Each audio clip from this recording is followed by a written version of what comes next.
E o arco das irmãs psíquicas continua, a Tatsumaki entrou em cena, mas acho que o que mais chama a atenção nesse capítulo é o mistério do que a Psychos viu no futuro. Que futuro distópico foi esse que fez ela enlouquecer e criar uma associação de monstros? Terá sido o mesmo futuro que a Madame Shibabua viu, que fez ela dizer que a Terra está condenada? Eu tenho minhas teorias sobre isso, mas antes, é claro, deixa aí o seu like, se inscreve no canal, ativa o sininho da notificação e assim a gente pode ir para a análise e para as teorias. Então, se originalmente o plano da Psychos era controlar a civilização por detrás dos panos, depois de ver esse futuro misterioso, ela passou a querer subjugar os humanos e recomeçar tudo do zero a partir de um grupo selecionado. Talvez esse grupo selecionado fosse a Associação de Monstros. Ou ela tinha outros planos para depois de os monstros subjugarem a humanidade. Eu não sei, essa parte a Psychos deve explicar melhor em algum momento. Só lembrando que enquanto ela estava com o poder de Deus, ela passou a querer se tornar o próprio planeta Terra, né? Não sei se vocês lembram, mas a gente também sabe que esse plano não durou muito tempo, né? Porque ela logo foi derrotada. E antes de teorizar o que a Psychos viu no futuro, vou mandar minha teoria sobre o que a Madame Shibabua viu na visão dela, aproveitando que ela foi citada aqui nesse capítulo, né?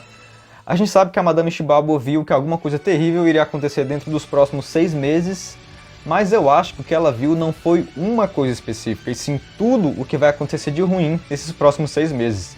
Ela viu o Boros, o Garou e qualquer outra ameaça de nível Deus que vá surgir. O que ela não viu foi a intervenção do Saitama, e é por isso que eu acho que o Saitama é tipo o destruidor de profecias, né? Porque graças a ele, nenhuma profecia feita vai se concretizar. Isso inclui a profecia da Psychos e aquela profecia que fizeram pro Boros, né? De que ele encontraria um oponente digno na Terra. Eu acho que provavelmente essa profecia se referia ao Blast, só que o Saitama foi lá e derrotou o Boros primeiro, né? E qual é o motivo para nenhuma profecia de nenhum profeta ver o Saitama nas profecias deles, né?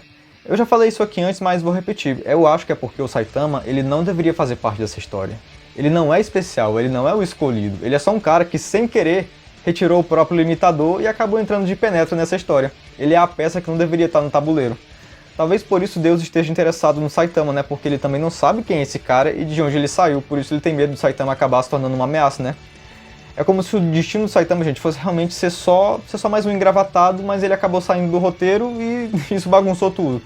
Isso vai acabar sendo a salvação do universo no final, né?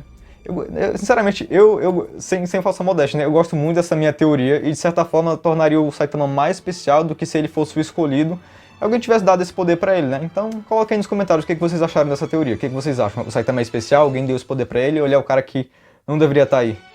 Agora indo pra pergunta que mais importa, o que a Psychos viu no futuro que enlouqueceu ela, né? Quando a Fubuki olha dentro da mente da Psychos e vê aquela forma de Deus, né? Até dá um pouco a entender que foi isso que a Psychos viu na visão dela, né? Porque a Fubuki também estava tentando descobrir isso. Mas, no caso, eu acho que a Fubuki viu aquilo porque ela tinha acabado de receber o poder de Deus, então aquilo estava marcado na memória da Psychos ainda, né? Mas mesmo assim, eu acho que que a visão dela ainda tem a ver com Deus. Ela não deve ter visto Deus especificamente naquela visão dela, né? Mas ainda tem a ver com ele, porque parece que ela ficou muito decepcionada com os humanos depois dessa visão, como se eles fossem um bando de animais que nem valem a pena de serem controlados. Isso acabou me lembrando uma coisa, pessoal. Vocês lembram que eu já falei em vídeos passados que o One Punch Man pega algumas inspirações dos contos do HP Lovecraft? Ok, como eu sei que a maioria de vocês não lembra de eu ter falado isso, eu vou explicar bem explicadinho aqui, para aí então depois mandar a teoria. Então vamos lá, preste atenção para vocês não se perderem.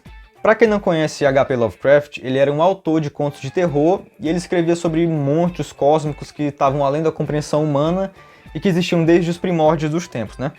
O nome desse gênero de terror acabou se chamando terror cósmico, que é exatamente o mesmo nome da transformação final do Garou. E é por isso que pra mim essa inspiração já é 99% confirmada, né, pessoal? Não é nem só uma teoria. Tá praticamente confirmado que o Oni pegou a inspiração desses contos do Lovecraft. Então, o deus de One Punch Man, ele provavelmente também é inspirado nos monstros do Lovecraft. E é aí que vem a ligação com a visão da Psychos. Porque eu lembro que no conto mais famoso do Lovecraft, que se chama O Chamado de Cthulhu, os adoradores desse monstro, eles pregam um tipo de libertação da humanidade de qualquer tipo de lei moral, como se esse estado animalesco fosse a forma natural dos seres humanos.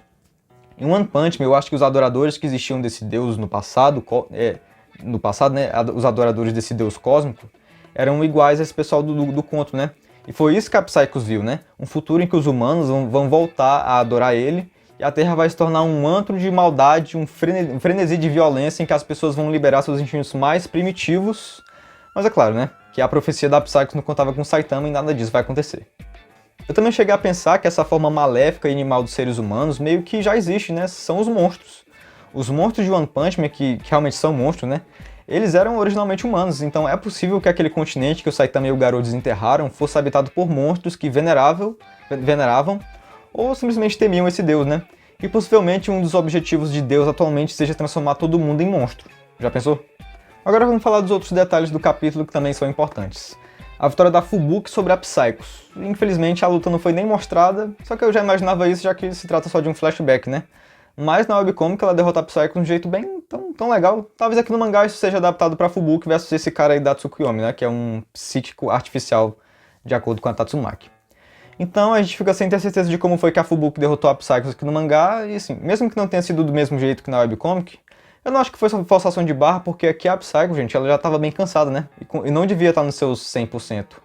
O que mesmo assim não diminui os méritos da Fubuki, porque é uma classe B derrotando um monstro de nível dragão, ou pelo menos nível demônio, se você considerar só o poder que a Psychos tinha restante aí nessa luta, né? Talvez vocês até discordem de mim, mas eu acho, gente, que a Fubuki já é nível classe S.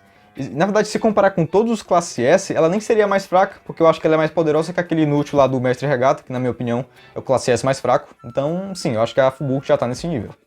E nesse capítulo também surgiu a Tatsumaki. Aqui ela não parece estar se recuperando dos ferimentos ainda, mas também, né, se a Fubuki tem poder de cura, a Tatsumaki também deve ter, então elas devem ter só se curado, né?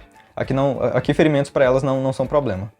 E diferente da webcomic, aqui elas não estão em uma situação de conflito, elas estão trabalhando juntas para proteger a Psychos. Assim, eu achei até bonitinho elas jantando juntas, né? Eu amo ver os personagens de One Punch Man em situações de descontração, mas eu ainda quero saber como é que vai surgir o conflito aí, né? Se elas estão trabalhando juntas, então acredito que a Tsukuyomi deve ser a responsável pelo conflito nesse arco, e a treta Saitama vs Tatsumaki deve ser só uma treta mesmo, ele querendo tirar satisfação pelo apartamento destruído, aí eles vão acabar brigando. E falando na Tsukuyomi, pessoal, eu tô com uma sensação de que a gente já vai ver o fim dessa organização nesse arco bem mesmo, né? Porque isso me faz lembrar só da Casa da Evolução, que foi introduzida num arco e acabou no mesmo arco. Então pode ser que nesse arco aí mesmo a gente veja Fubuki, Saitama e Tatsumaki destruindo os Tsukuyomi.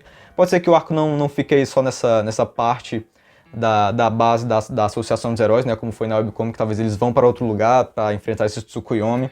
Eu acho que esse arco vai ficar um pouquinho mais extenso em comparação com a webcomic. E minha nota para esse capítulo é 9,2. Esse foi o último capítulo do ano. E que ano para One Punch Man, né, pessoal? Saitama vs Garou, uma batalha que superou expectativas. Quantas coisas na vida a gente pode dizer que superaram as expectativas, né? Pouquíssimas. Então, pra mim, foi a melhor luta da história dos mangás. E quando for animado, vai virar a melhor luta dos animes. E por isso, pra mim, One Punch Man foi o melhor mangá do ano. Esse é o meu veredito. Coloquem nos comentários o que vocês acharam. Vocês acham que One Punch Man foi o melhor mangá do ano? Coloquem nos comentários o que vocês acharem. Já vou logo me despedindo. Tchau, um beijo. Até a próxima.